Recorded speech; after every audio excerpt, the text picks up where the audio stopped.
In this video we will see how to make a word search on Google Docs so that you can easily find a single word or a phrase in the document.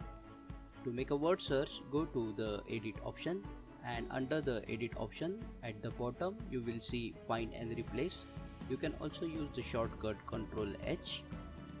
And now here in this dashboard you can type a word what you want to find, and immediately the word in the document will be highlighted by the green color.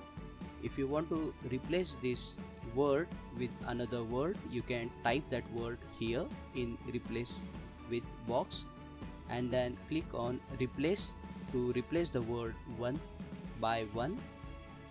But if you want to replace the word all at once in the document, just click on replace all and all the words will be replaced.